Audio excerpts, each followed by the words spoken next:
Smart phones వాడడం పెరిగిన తర్వాత ఒక బ్యాంక్ అకౌంట్ నుంచి మరో అకౌంట్కు డబ్బు ట్రాన్స్ఫర్ చేయడం సులభమైంది. దాదాపు అన్ని బ్యాంకులకు సొంత మొబైల్ యాప్స్ ఉన్నాయి. వీటి ద్వారా డబ్బు ట్రాన్స్ఫర్ చేయడం సులభమైంది.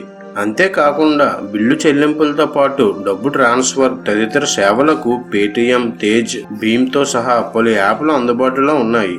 ఈ టైంలో కొన్ని యాప్స్ క్యాష్ బ్యాక్లు, రివార్డ్ పాయింట్లు పేరుతో వినియోగదారులను ఆకర్షించే ప్రయత్నం చేస్తున్నారు. ఇదే అక్రమార్కులకు వరంగా మారింది.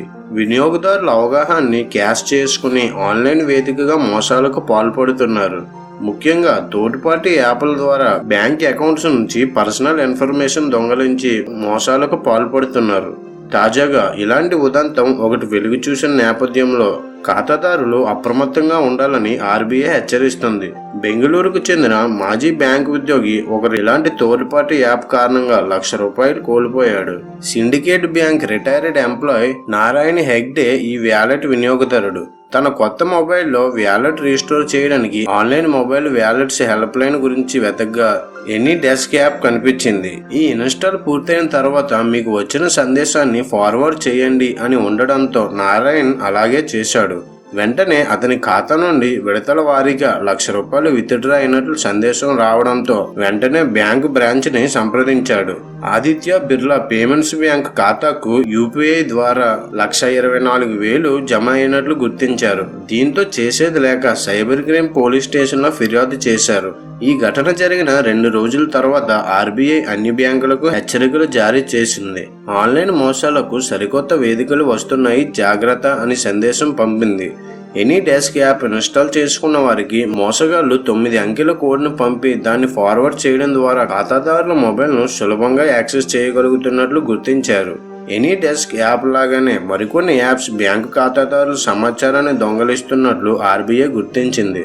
ముఖ్యంగా తోటిపాటి యాప్లతో అందరూ జాగ్రత్తగా ఉండాలని RBI చెబుతుంది.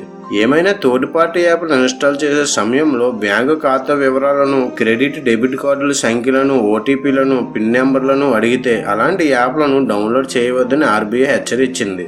మొబైల్ సంస్థ ఆపరేటింగ్ సిస్టమ్ కాకుండా మూడో వ్యక్తి సొంతంగా తయారు చేసిన యాప్లను తోటిపాటి యాప్లు అంటారు.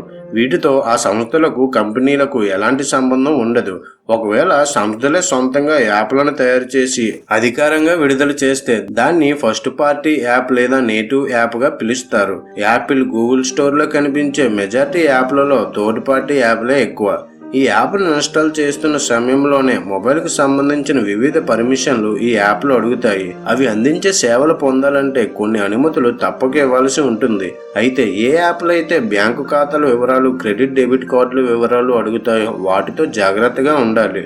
అలాంటి యాప్స్ను ఇన్స్టాల్ చేసుకోకపోవడమే మంచిది. అయితే ఈ యాప్లు ఒకే రకమైన రిస్క్ను కలిగి ఉండవు. ఉదాహరణకు గూగుల్ ప్లే స్టోర్ అన్ని దేశాల్లోనూ అందుబాటులో ఉండదు. అలాంటి వారు ఇతర స్టోర్ల నుంచి యాప్లను డౌన్లోడ్ చేసుకుంటారు. థర్డ్ పార్టీ యాప్లను నిరోధించడానికి ఎలాంటి నిబంధనలు లేవు.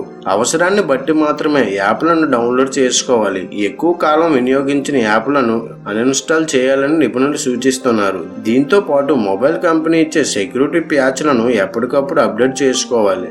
Thank you for watching friends. మరిన్ని ఎలాంటి విషయాల కోసం మా ఛానల్ సబ్స్క్రైబ్ చేయడం మాత్రం మర్చిపోకండి.